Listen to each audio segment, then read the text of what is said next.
Uh-oh. Got it. You said, uh-oh? Yeah, I got a dog in here. Making Oh, noise. Happy hour.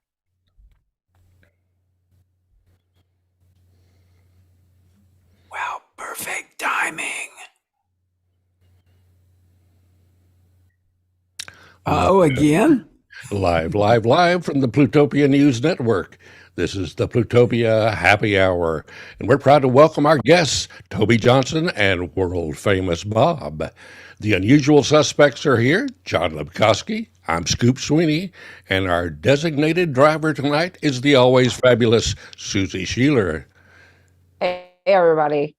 Hey, Bob. Hey, Toby. Thanks so much for being here. This is going to be such a great show, I think. And happy Pride Month, by the way, to everyone here.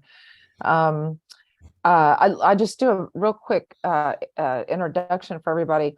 Um, Toby, I've known for a little while, and we did a little bit of activism together at the wreath laying and I guess it was, what was a Stonewall event. And Oh, yes. you've got a hell of a history, sir. Religion, comparative religion scholar. You worked with Joseph Campbell, you knew him very well. My God, that alone, we could go on for days. You also opened Liberty Bookstore here in Austin with your partner, and that was the first gay bookstore, I believe, here in Austin.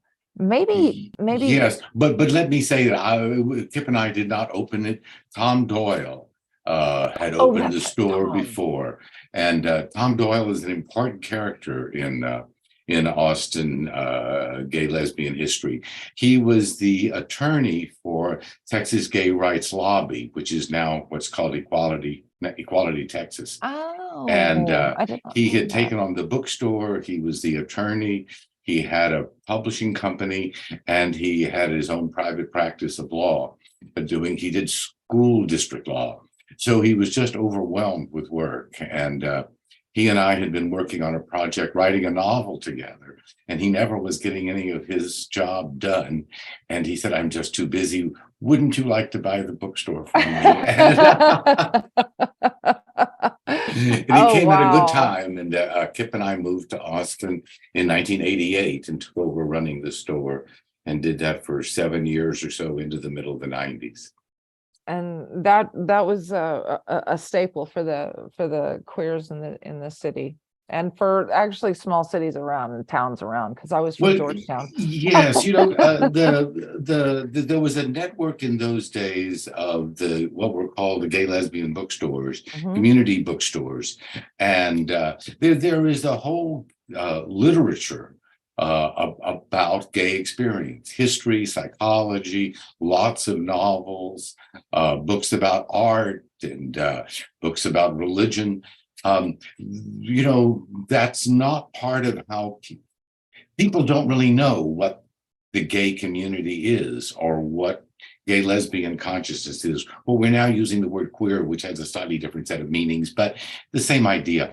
And before the internet, the bookstores were the one way that people could learn about the complexity and the richness of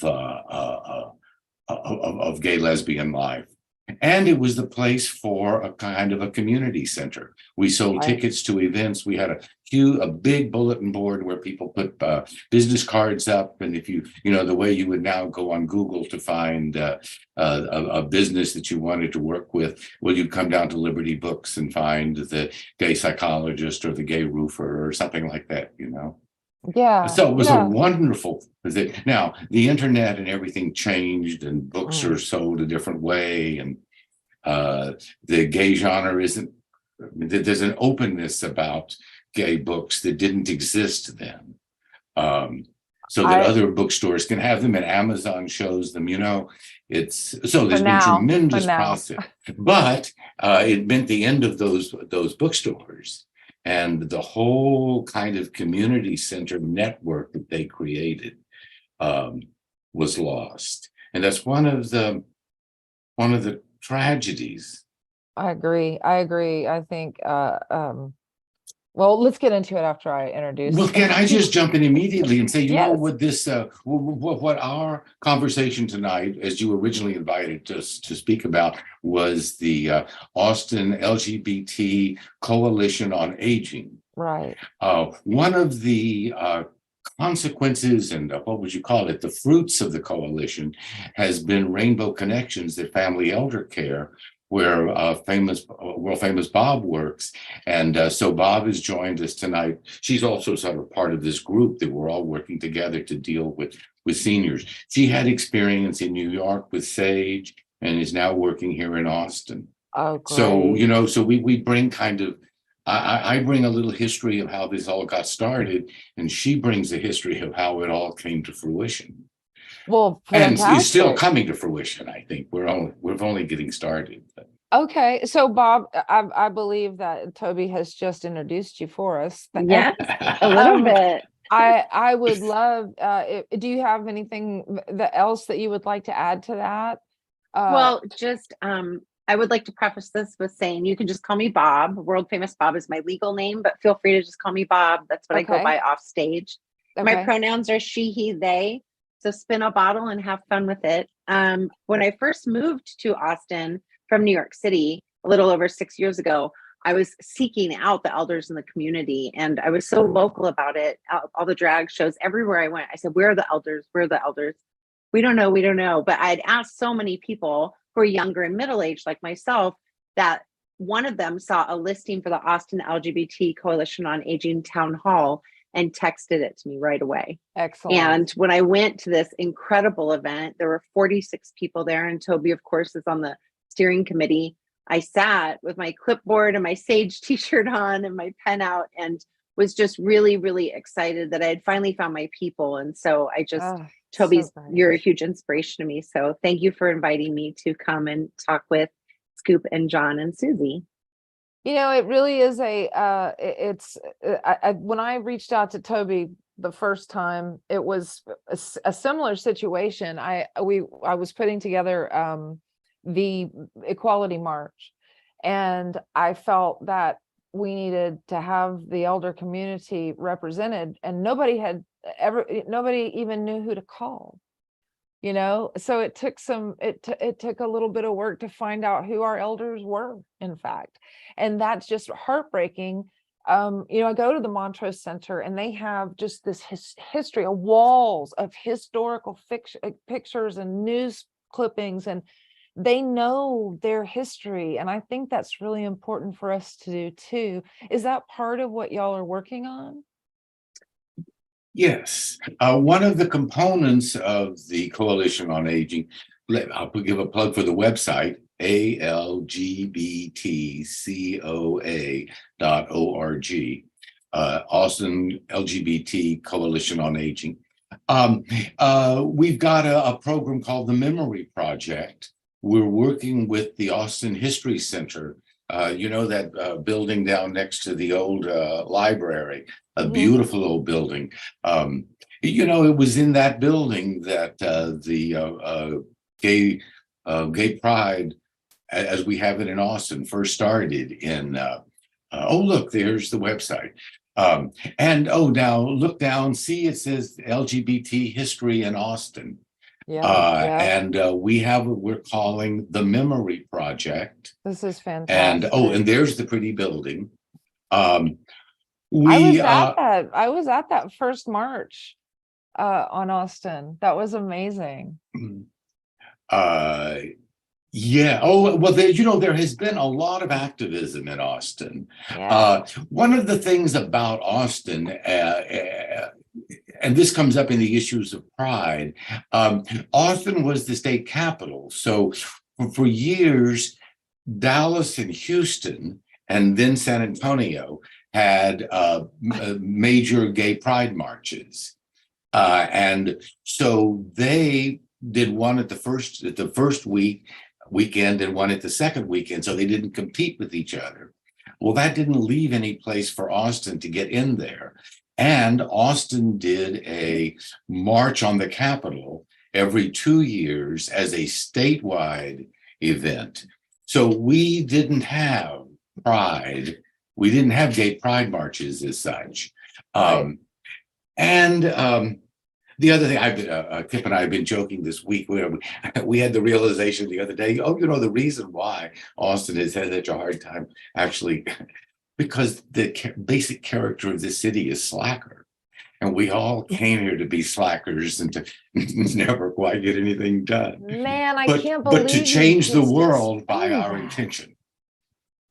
Oh, you just totally made because do you know how many people have been trying to open a fucking pride center here, any kind of queer center here? It is like banging a nail with your head. And you just explained why. I could never get anybody interested in doing anything. Well, now there are lots of new people that have moved to Austin that maybe don't have the slacker spirit. So maybe we Well, need why help. did they come So here's Bob. here? She was doing it in New York where they actually do. Well, I'm making a joke, but there have been efforts over the years to create a gay community center, which never quite got off the Yeah. ground. Or the efforts got started and then failed. Mhm. But there have been pride celebrations starting in 1990 when those events, the Gay Fiesta at Yeah, Fiesta Gardens started. I ran My into partner so Kip many was people one of from the high school. organizers of the first of those. Um, Yes, that's right. That's yeah. right. Wow, that was so amazing. That was a good time. That was a long time ago. But So so then- let's get to the Yeah, so Coalition on now- Aging. This formed about 6 years ago as a result of a call to the community. There had been an announcement in a national magazine that Austin was the new retirement center for the country. Everybody was going to move to Austin to retire. And that was followed up in a national gay magazine saying that Austin was the favorite place of gay, lesbian, queer people in the country to move. And none of us knew that. So Yeah. we thought we better prepare ourselves. There were two of these community town hall meetings that were called. We discussed, what are the needs of the community in Austin, particularly regarding elders. One of the people who was involved was Teresa Ferguson, who had an organization called Austin Up, which grew out of the city of Austin made a decision to be age friendly.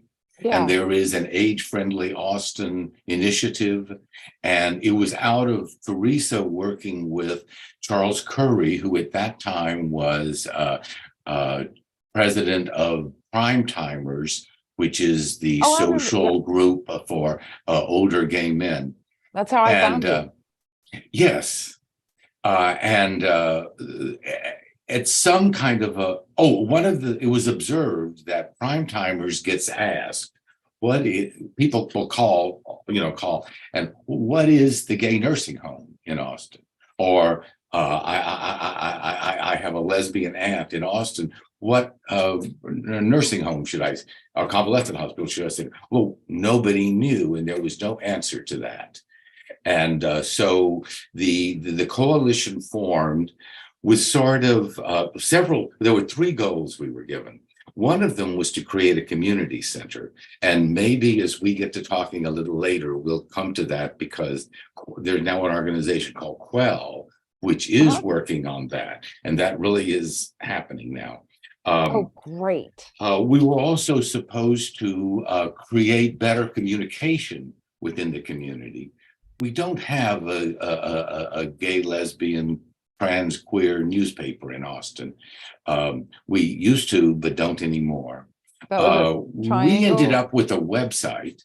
Now, that is not the news of Austin. It's just about us. But it's our effort to create some kind of news stuff around elders, since that's our focus. And then we were charged with doing a survey of some sort to determine what were the retirement centers and senior services that would be LGBTQ friendly. That moved us then to another level, which was how do we do that?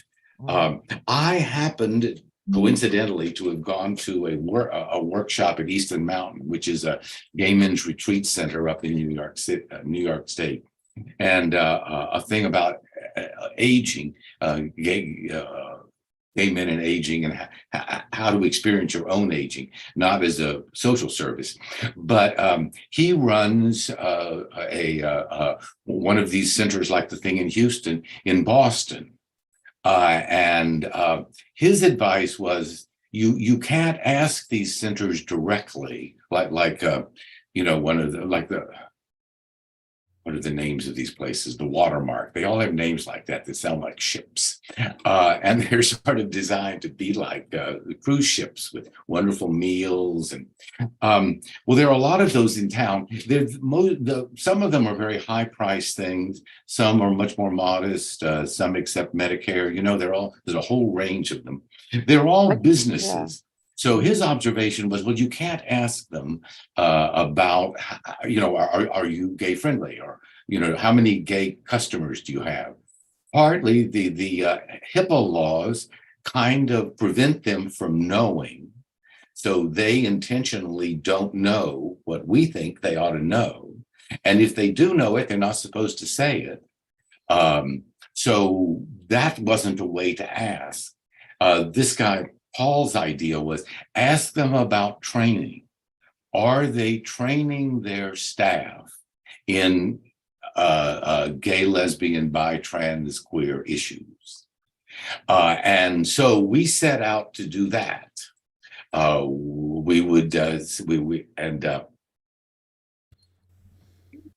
of the interesting parts of it, we began talking to a couple of the nursing homes. One of the centers was very enthusiastic about what we were doing, and they offered to have a wine and cheese for staff and organizers of the retirement homes in town. All of these people know each other, and they have kind of networking, grouping, networking parties occasionally. And so they called an organizing party together for us, and sent out notices, I think 6 times to 600 people, something like that was the number. Well, nobody came to the event, particularly just us, but good cheese, wonderful event, and a nice party. But what we realized was that while people didn't come to the party, they heard about it. They heard this notice, this announcement that we were making. And the announcement is, we have reached the point in time where the post-Stonewall generation, the LGBTQ people who had come out and have been living openly, are now reaching retirement age. And when they arrive at your retirement hospital, they are not going to be in the closet. And do you know how to cope with that? Do you know how to welcome them? Do you know how to get the other residents to welcome them? Those are some of the issues. So even if we didn't get anybody to come to our wine and cheese, we warned them that the lavender wave is about to hit, and you should prepare. And that's the message. Toby, the big problem in Austin for everyone has been for quite a while, affordability. And do you have plans for working on affordability for the LGBTQ community? I mean, a lot of people, I have gay and lesbian friends who have left because they couldn't afford Austin anymore. Well, is it structured the way most of them are? The way the most of the like the Westminster or there are several of them around here that are retirement type homes, and you put like $1 million in, and then you get it back is that the way that when works? you die? Right. Well, yes, I think that the gay centers like the thing in Houston or in Dallas is working on one, and these do exist in Chicago and Boston Okay. and San Francisco. Most of them are more senior rental. You don't put your entire nest egg, or That's you I get a love that. nest egg when you're old. I don't know. Well, I'm Now still trying to. I'm still trying to deal with this. You say put in $1 million and then get it back when you die. Yeah, that's the way it works. You put But you but what am I going to do with it when I die? well, it goes to your No. Oh, heirs I see my clearly. estate. No, they Okay. just stick it in the ground with you. which is one of the issues for LGBTQ people. Yes. Many of us, most of us, don't have offspring, so the idea that this will pass to your children, and we don't have children to take care of us. We're sort of on our own. Yeah. Now, there are lots of people who are single in this world, and it's not exclusive to us. Lots of people don't have children, but it's one of the characteristics of LGBTQ people, and it's one of the things that people kind of get made wrong for.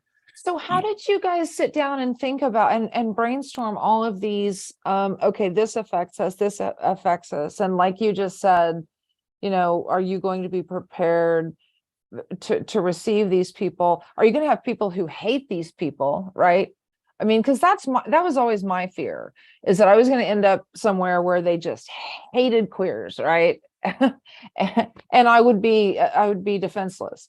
So what do you think? What was my question? I asked you the question. Well, the initial. Well, I could add go- something. I could add something to that, which is this question about. I mean, you talked about people are going to be out now, but are people going to be driven back into the closet? The political, the atmosphere politically now is terrible, and it's kind of frightening, right? And you kind of wonder how to deal with that.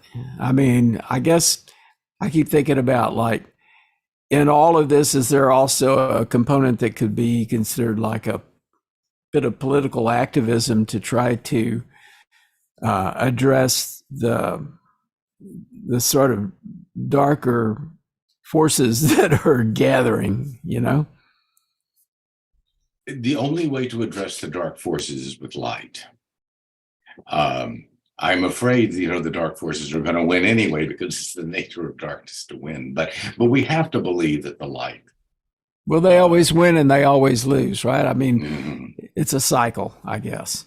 It's a strange thing, and they use our issues as a political hot potato that really have nothing to do with us. And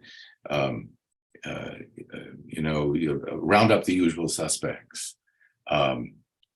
We're stereotyped by every politician, even if they're in our community. We're just completely stereotyped. It's so sad. Well, so Bob is now working at Family Elder Care, which is a major senior service program here. Would you like to tell us a little bit about what Family Elder Care does, and then specifically what Rainbow Connections? And how did it start? When did that start? When did you come here, and when did you start this? So I moved here a little over 6 years ago, I guess right after the coalition formed. And I moved here from New York City, where I consider myself a New Yorker. I was there for 21 years. And I'm a performer, and I also worked at Sage as a programming coordinator. And my goal was to find the community here, find the older people, the middle-aged people, and the younger people, get them to hang out. So then I would have people of all ages, which is like the only way I can even dream of living. And then to take the emotional thermostat of the community and see if a Sage affiliate was a good match. And if it was, to proceed with applying to be a Sage affiliate. And since then, the Sage affiliate program has been ended. But me and the Coalition on Aging and Richard Bondi worked on it. We branched from the Coalition on Aging to form Austin LGBTQIA2+ Elder Task Force. That was a nonprofit we started. And then we started having conversations with Family Elder Care. One of the benchmark requirements to become a SAGE affiliate was to have a larger parent, because me and Richard, our board was 4 people and Richard and I were 2 of them. So our nonprofit was very new and very small. And one of the benchmarks was to have a larger established nonprofit in the community. Oh, that's old. If you can just put up, this was what we started a long time ago. And if you can put up rainbowconnectionsatx.org, that would be fantastic. I love so one of the that. benchmarks was to work with a larger, already established nonprofit. And Family Elder Care really has, one of the phrases I learned working at SAGE in New York City was at the speed of trust, right? Ooh. So I came here from New York City, and yes, this is who we are now. I came here from New York City, and I have what some people might describe as ants in my pants. I'm really like, a slow day in New York City is like a what's she on day in Austin, right? So, and I really love that about here. It's more relaxed, but it's also people don't push away connection. People are really friendly here and welcoming. If you create the spaces, they'll come, and then all this magic happens. They're just not, they want the invitation. They don't want to build the party. And clearly I am not talking about everyone, right? There are lots of party builders, and there are lots of people who will accept an invitation. You just have to know which one you are and put your energies there. So we actually got called in by Family Elder Care. I got asked to have a meeting with Cheryl and Lisa and the CEO at the time, Ken. And they called me in because they heard about the events I was doing in the community, and they wanted to collaborate. And I said, well, this is actually kind of great, because they have a program that started in 2010 called Ageless. And it was their services directed towards the community, right? Our queer community. And it basically, like most nonprofits, I just think it was like a great idea, but it wasn't funded. It was kind of work put on top of people who already had full workloads, like, here's a side project, but no extra resources. And there's the Betty Naylor Fund. She did donate a lot of money, and that's on our website, but it just couldn't catch steam, if you will. And so when they heard what the Elder Task Force was doing, they called us in and they were like, you have an ear in the community. You're in the community. We have these amazing services, everything from guardianship to in-home counseling. If people qualify, the summer fan drive right now, we're doing that. A lot of Central Texans live without air conditioning, or worse yet, they have an air conditioner and they cannot afford to plug it in.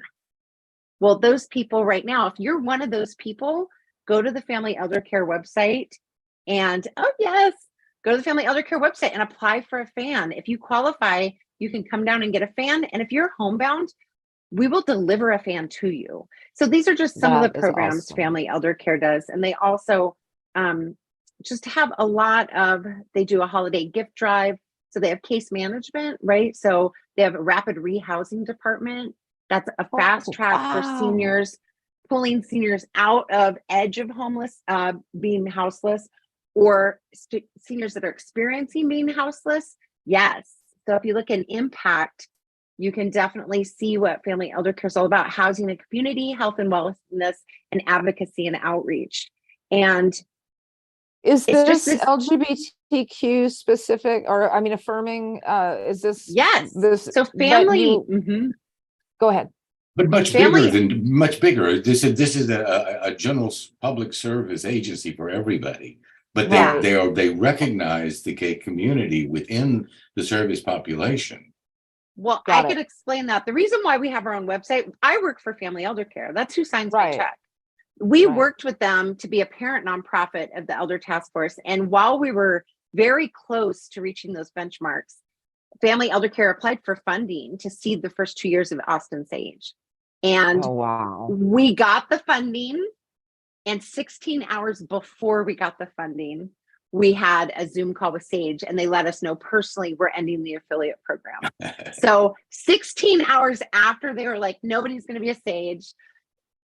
Family Elder Care comes rolling in and they're like, we got the money. So I was so concerned, and I said, well, we have something to tell you, like this thing we've been selling you, we can't do anymore. And Sage has moved their model to a collaboration model, right? Sage Collab. And the reason why they removed the affiliate process, I worked on this 20 hours a week for 4 years with another person, and we weren't done. So if you let that sink in, I have the privilege of having a partner who is in IT and makes good money. If you let that sink in, how many people in rural communities or marginalized communities beyond queer or people of color have that amount of time to jump through those hoops? So they really recognize that in their strategic planning process. And now they have a collaborative model in order to reach. So they're basically just lifelines of support, and they collaborate, and they're 1978 SAGE was formed, and it's the nation's largest resource for programming, advocacy, and services. SAGE is LGBTQIA2+, or Two-Spirit at the beginning, elders. Like, that's who started it. It was a group of them at the LGBT Center in New York City, and they were having coffee, and they were like, you know what? We need our own club. And that's who started it. So it went from grassroots to this huge thing. And we are a proud, so Rainbow Connections ATX is what we named it, right? And Family Elder Care said, do you still want to do the work? And I said, yes. Richard and I said, yes, we've been doing the work for 5 years and nobody's ever paid us. We clearly want to do the work. This matters to us. And so they said, come up with a different name. And we let the funders know, and it was fine. They just want the deliverables. They want to see the positive impact in the community. So Family Elder Care and Rainbow Connections ATX are the same. Rainbow Connections ATX is a brand new, it's about a year old, queer portal to all of Family Elder Care services and resources. Awesome. Now, for me, it was very important that Family Elder Care did not just stick a rainbow flag in the window. So what we have done, there's a really great resource going back to trainings called Sage Cares. Anybody listening right now, if you have a company or an organization or a long-term care facility or a 55 and over community, you can hire Sage to train your staff so that they're not only welcoming, but they're culturally competent. They're not thrown a curveball. They know how to deal with somebody who's not cisgendered. And we have completed the whole Family Elder Care board of directors, and employees. We've reached platinum level training. Wow. So that means 80% or more of everyone on staff at Family Elder Care, and there's 125 employees, have been thoroughly trained by Sage Cares. And Sage Cares has this great map on their website, on the Sage website, and it's Uncle Bill's gay and he lives in Texas, who has, you platinum, gold, silver level, right, training. You can click on Texas and it will list all of the resources that have been vetted by Sage, which is a really powerful tool, because instead of trying to reinvent that wheel, they're just seeking opportunities to support communities outside of New York City where Sage got started. And we're on there now. Right? And that's a really, really big deal. We're one of 2 Family Elder Care, Rainbow Connections ATX. We're one of 2 platinum level certified by Sage Cares in Austin. There's only 2 of us. So there are ways for people to access this, right? And this generation that Toby refers to, this generation that Toby represents, are savvy. Like, you can't just wear a rainbow flag 1 month out of the year and ring their wallets. Like, you've really got to step up, because there are organizations that are doing that. There are businesses that are doing that, and they're being vouched for by Sage or by other organizations. And unless you have that standing behind you, there's really, there's no legs to your pride flag. So makes me really excited that this is happening. So would that include Target? Target could do it, sure. No, I mean, because they've rolled back, they've kind of caved. Would that be something that you would not give? You wouldn't let them have the Sage stamp? I'm not in charge of. So it's not political. I don't mean you. I just meant. It's not. They're not vouching things on and off and like, oh, this person said they're sorry, now they're good. It's an actual training process that your employees have to go through. Okay, I see. It's a certification course. It's a training. So they don't do. And we're not giving the accreditation. Right. Sage is. Sage. Yeah. That's one avenue that Yeah. businesses, especially businesses that want to cater to the elders in our community, it would be really smart for them to have their staff trained, right? And then there is the integration of not just staff being trained, but how do you create a welcoming, not a tolerating, a welcoming culture. So I got my degree in gerontological studies. And when I was doing my report, my end of year project, I looked up all of this, so a lot of long-term care facilities, a lot of nursing homes are faith-based. Yep. So they're run by Catholic or Christian organizations, a lot of Catholic organizations. The church runs these, right? And that is why a lot of people get pushed back. And I unfortunately, in my research, uncovered so many different cases of people being abused in these. One of the attendants would not give someone who is a lesbian a bath because she wasn't going to wash a dirty lesbian. And Yeah. if you don't have people checking on you regularly in the Get outside bed world in those sores. facilities, then they know that it's going to just go without being said. I want to plug a film, a documentary, and PJ. It's the director's PJ Raval, and he lives here in Austin. He's an incredible filmmaker, and he made a film in 2013 called Before You Know It. And it follows, I believe, 5 gay men as they age.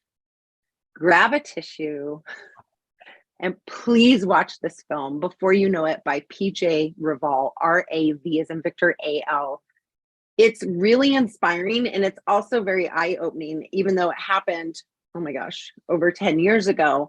A lot of things haven't changed. And one of the people in the documentary has one of the people in the documentary, his story is really about finding acceptance, living this life how his family expected him to be.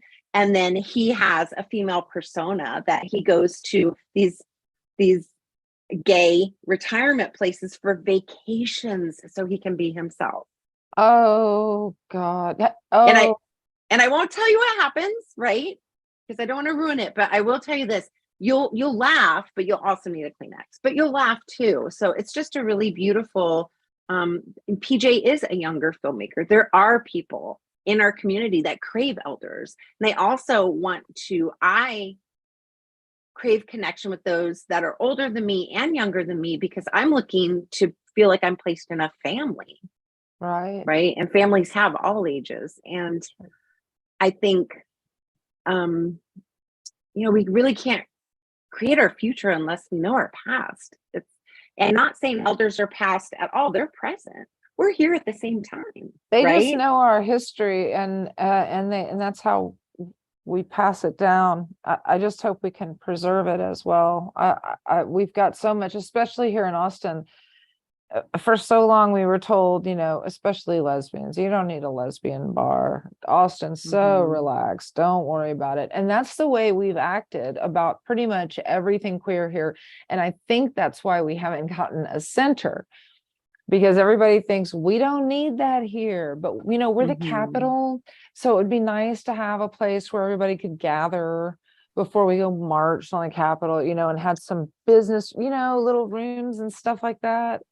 When you're new to Austin, so I moved here from New York City and people told me that, and I almost screamed. I was like, what do you mean we don't need it here? I said, this is what I want to offer. The people in the room may not need it, but who's not in the room? Yeah.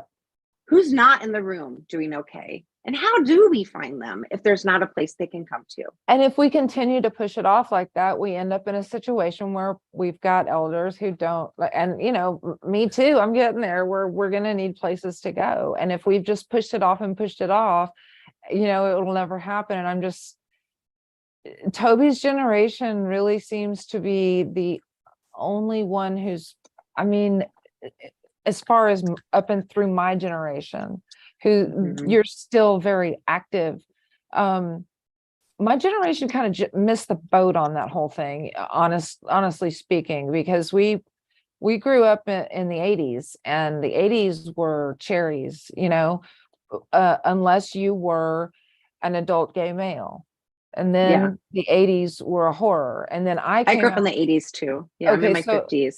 Because of too. AIDS, because of Yes, AIDS. exactly, Mhm. exactly. And so I obviously you too, Bob, came, it was still very much a thing in the, in the late 80s when I came out, but that's a whole other thing that I don't think these younger generations even recognize what we went through. So I have a response for you, Susie. Okay. Right.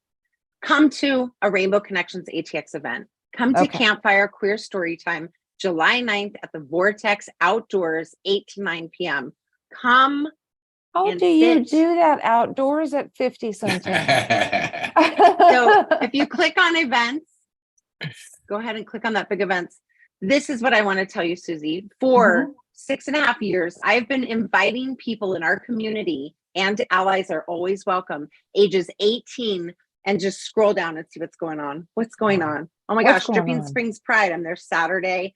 Taylor, we're there Saturday. What else is going on? Oh, Sunday, come have a picnic with me. I'll be there. There's an online yoga class that's And very gentle. yeah, this needs to go. I mean, yeah, I'm so So happy to know about this, but I'm wondering about you were talking about bringing the older, and then, and yes, so that's where your so point is. Yeah. Okay. they're there. So at Campfire Queer Storytime, it's a monthly event at the Vortex, and I just want to invite everyone to come. It's free. It's incredible. We have English to ASL interpreters. I've been doing that there for 5 years now. It's been going on in New York City with my co-curator, Dusty Shoulders, for 6 years. So we both started this to give the community a space to tell their stories, even mostly for people who aren't performers. So last Sunday, June 11th, I was there and I said, how many people are under 20, 18 to 20? And a hand went up. And then I said, yep, Campfire Queer Storytime. And then I said, how many people are in their 20s? And hands went up. 30s, hands went up. 40s, hands went up. 50s, hands went up. 60s, hands went up. 70s, hands went up. And those people in their 70s are my friends and they're on my phone, right? Yeah. And then 80s, Richard Gardner, our friend who's 89, wasn't there. So it stopped from 19 to 72. There were people at this event. Wow. That's I have been working amazing. on I love for this. 6 years and it's happening. I just and are the invite histories, people and they come. and so you've got the stories are the younger generations listen, or do they also tell stories? It's multi, right? So this is the thing. We have to throw out the model of, so when I volunteer with queer youth ages 18 to 25, they're like, no one listens to us because they think we're too young and we don't know what we're talking about. Right. When I work with elders in the community, they talk about being invisible. Nobody sees us. So I'm like, what would happen if you put these people where like nobody knows how easy they have it now? It used to be so hard, and I'm not taking that away. Yes, that is me and Dusty. And I'm not taking that away, right? But we need to remove the mentor-mentee label. Yeah. Younger people don't want to sit in a room and be told how easy they have it. And second of all, have you sat in a room with 34-year-olds and asked them if it's easy? Have you hung out with a 22-year-old recently? We're all making these assumptions, right? Yeah. You have a friend that's 20 years younger and 20 years older. If you don't, there's a great opportunity there for you. And if you're like, Bob, I would love to have a friend in their 20s, but I don't go to bars and clubs anymore. Just come to Campfire. They're there. Right. And if somebody's like, oh, I would love to have a friend who's 69 or 72, but I don't know where to find them, come to Campfire. I've set it up for you. That's great. Are you recording any of these for? Yes. Oh my God, this is brilliant. I audio record them. Yeah. And so the speakers are multi-age. I try to diversify it. I try to have a 25-year-old go on right before an 89-year-old and then a 32-year-old. And I try to, we've opened it up to English to ASL, which is so great. The community that uses ASL has started coming because the interpreters are advertising that. So we're trying to remove any obstacles so that the community can connect with each other. And it's not about mentor and mentee. I tell people, I'm like, this isn't like come hang out and have older people tell you what you do wrong. This is come and hang out and have somebody 20 years older than you, 20 years younger than you, that you're just friends with, that you can talk to about sex, right? That you can talk to about what was it like for them? What is it like for you now? So I think the older generation planted this beautiful garden with blood, sweat, and tears don't you want to walk through it? Don't you want to see what's grown? You It's said incredible. That's beautiful. I you like were that recording analogy. these. Yeah. We would love, Audio. well, we can do audio. We would love to give it a shot on one of our podcasts to give people an idea of what's going on. We're open That to would be any awesome. kind of performance. That Well, would the be great thing about fun. campfire, and Toby knows this, is oftentimes the people aren't performers, right? So it can be, It's just a you story. can, yeah, anybody, you can read your own writing. You can read Edgar Allan Poe if you want. There's no rules. You just 10 to 15 minutes, you share a story, and the rules are to not use the time to hurt yourself or anybody else. That's it. That's nice. So I around like that. Halloween, I have people, I bring that up because I had somebody read a bunch of Edgar Allan Poe poetry, and it was so great. Ooh, Yeah. Yes. Yes. Oh my God.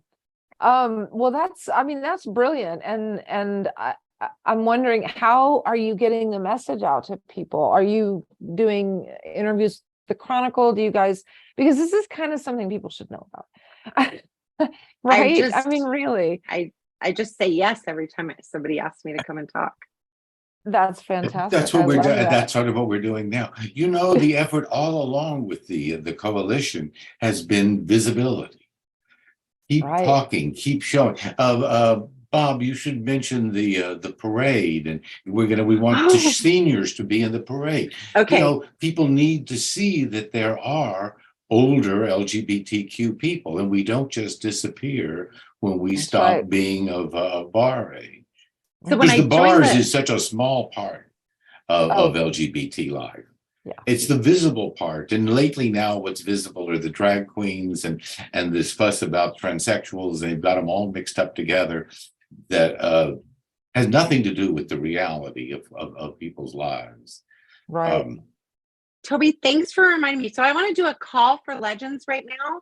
If anyone watching me or listening to me is 60 or over, and you are Two-Spirit LGBTQIA+, you live in Central Texas, and you would like to be on our float called Legends of Pride, I would like you to email me at wbob@familyeldercare.org, because for the first time, so when I met Toby, I said, I came from New York City where Sage had a double-decker bus with all of the older people in the Pride Parade, and people, when we went by, would just stand up crying and screaming.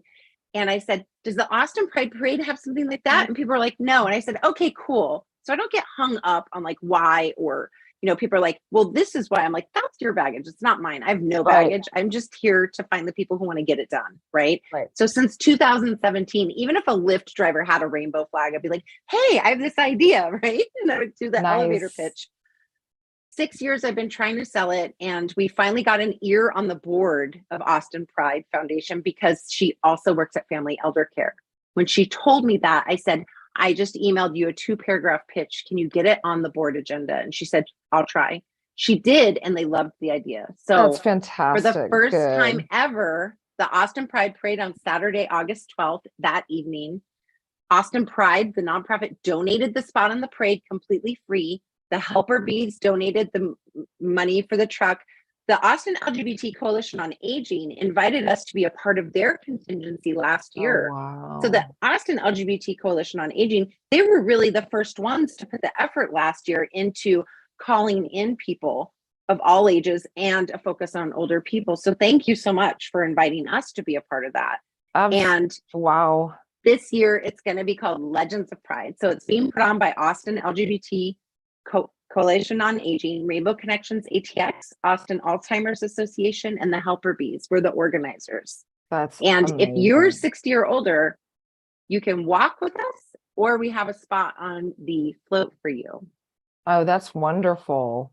And this shows people, this isn't just to acknowledge and appreciate the elders in our community here in Central Texas, but also the reason why I think people are into the idea is because when younger people watch this float going by, it is going to install in them a sense that they will not be forgotten as they age, that there's a place of honor being held for them. And it's hard to dream about your future when you don't see anybody else living it. That's right. And I think that that actually, just as universally speaking, I think most people who are in their 70s are, this is all new. This is all new for all of us. I mean, folks are living a lot longer, and it's affecting Yes. a lot of us. I mean, it's affecting younger people. And I think that that's one of the great equalizers, right? Is that the boomers are coming into this uncharted territory. And it is amazing and wonderful to me that the queer septuagenarian, octogenarians are finally at the same spot, right? They can also say to a straight person, oh my God, this is what's going on with me. I feel invisible. And I guarantee you the straight person's going to say the same thing, and that is it's a good thing to be able to bond on. But I'm so happy that we're finally open enough to be able to do something like this and talk about it so openly. I mean, I never thought this would happen, honestly. When I first came I came out in Austin, and there's nothing here for women. And fortunately, when Bookwoman came along, but the gay men, Toby, tell me about the lesbians when you were here. We all are kind of, I guess we don't make as much money, so we stay home, and we have a different kind of desire. Did you go to the Dyke March? That just I did. happened? No, I can't. I'm on disability. I can't make those They marches had anymore. pedicabs available love for that. free for people. So they had pedicabs available for free for people who, for whatever reason, didn't want to walk it. They're Yeah. really moving. In Beth, who's one of the organizers, and I'm working with, they're really moving towards accessibility, and organizations are really starting to see, how removing the slightest obstacles can make such a huge difference on attendance, right? Oh, I think so. Our float is fully accessible, just in case people are like, oh, well, I need a lift. We have that. My caretaker needs a spot on the float. They're not gay. We don't care. We want them to come and take care of you, Right. So they did have pedicabs, and that's something to, just possibly keep in mind for next year. And those are free for anybody who might need them. The Capitol doesn't have wheelchair accessibility. That is the most horrible thing. Our governor is in a wheelchair. We had to I remember it might have been, I can't remember who it was. It was someone at Equality Texas, and we had to carry his wheelchair up to the top steps to take pictures. It was just, I don't understand. It's unconscionable to the elder community, to the disabled community. And I'm just so proud that our community is doing this. And thank you for your work. As usual, Toby, my God, you've been fighting for us forever. And your generation, we stand on your shoulders, right? And I hope that at some point, we'll be able to lift some people up too. I'm eager, actually, Bob, to come to your Rainbow Connection story time, because I would really like to see, I think it would do my soul good to see that connection happen. And you would have stories, Susan. You would have stories. Yeah. I would love for you to come and check it out, and then I would love to invite you to share. Oh, yeah. I would love to come and check. I definitely want to check it out. That sounds fantastic. Thank you. And I'll reach out to you. That's on the next one's July, you said 11th? So it's Sunday, July 9th. 9th. And it's 8 to 9 p.m. Normally it's 7 to 8. The Vortex sometimes has a show inside, and we can't conflict sound wise. So that's why. And then August, it is July 9th, 8 to 9. And then August, we're on Sunday the 13th, which is the day after the Pride Parade, where you will see the Legends of Pride float. Fantastic. And that's 7 to 8 slot. Yeah. And it's always free. All of our events are free. They're always fully accessible. They're near public parking and public transportation. And how do you get, are you a 501c3 for not the elder, but the Rainbow I'm sorry, Connections Rainbow ATX Connection? Yes. is a programming wing of family elder care. Oh, okay. I got it. And the ALGPC is a 501. Oh, C3. fantastic. Okay. And so do you take donations? And if so, We do. where We should do. people go? If people go to our website, rainbowconnectionsatx.org, there's a donate button that's on there. And we're also raising money for Fans for Pride right now. So $25 would buy a Central Texan a fan. And Yeah. also, I like to say, if you need help, ask. And if you can help, do, right? So Right. again, if somebody needs these resources, if you're socially isolated, if you need a caseworker, if you need counseling, if you just want to have some connection, please reach out to me, please, through rainbowconnectionsatx.org. There's a contact button and you can my name is Bob. Please reach out to me, because between us and the Coalition on Aging and all the other incredible organizations here in town, we could probably help you out. That's just incredible. And you have like see, this seems to me like you guys are the center, right? You have become the LGBTQ center, because you seem to be a repository of, where to go and what to do, at least for a certain group of our community. But it sounds like also that pretty much anybody could call you and you would probably point them in the right direction. So it really seems like you guys have become the center that we need. We just don't have the building, but we have the information, right? Well, and we should mention Quell. I mentioned the name before, QWELL. Is that Clayton Gibson? And that's Clayton Gibson. Okay. And Clayton's effort, and it's been going on for years now. Clayton's been working at this, and he's amazingly devoted, and thank God for Clayton Gibson. Yes. His plan was to create more sense of community, perhaps getting people to pay in $25 a month the way you'd pay insurance premiums. You pay for your health insurance, and in return for that, Quell would offer services, not like going to the doctor, but there would be various kinds of gay community services. And one of the ideas has been these community centers. It's a funny idea in Austin. We would do, if we have it downtown, people say the bus is too hard to get downtown. If it's on the north side of the river, well, I don't go north. Right. And the people who live on the north don't go to the south side of the river. So our center is going to have to be on the center of the Congress Avenue Bridge. Right. Where else can we be? Or with a bus line. That'll be the new bus line that they're building. But so the idea now is what he's calling pop-up centers, which would be sort of movable things that would appear in storefronts, where there would be a chance for people in that neighborhood to have an awareness of gay community organization.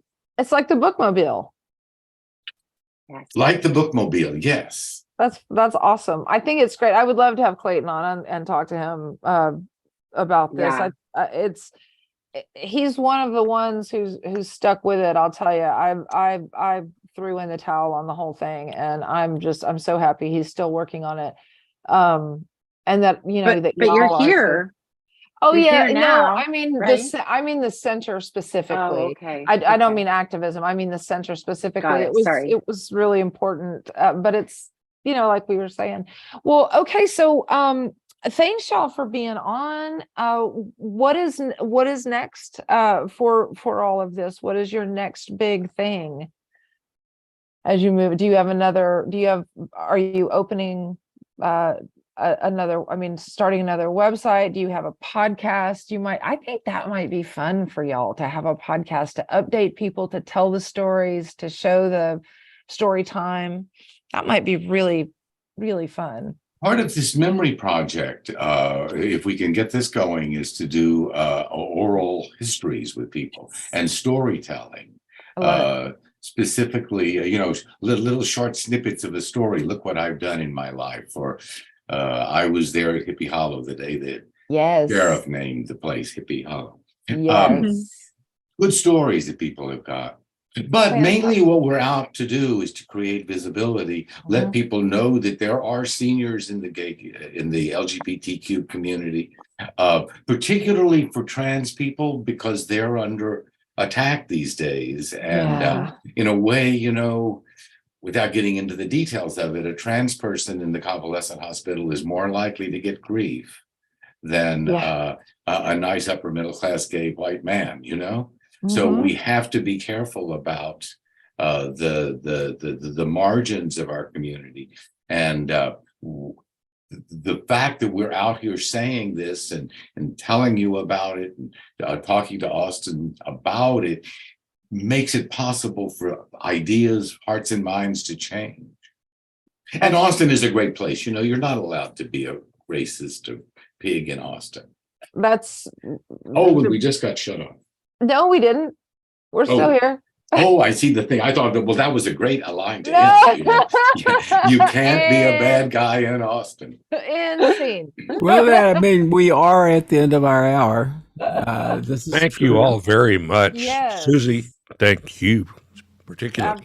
Absolutely. Well, thanks to y'all both, and please do reach out to me. And Toby, we need to get that coffee. Okay. Yes. Okay. Thanks, Lots y'all. of coffee. Yeah. Okay. Thanks so much. Thank you. So nice meeting you all. Nice meeting you. Good night. Nice meeting you too.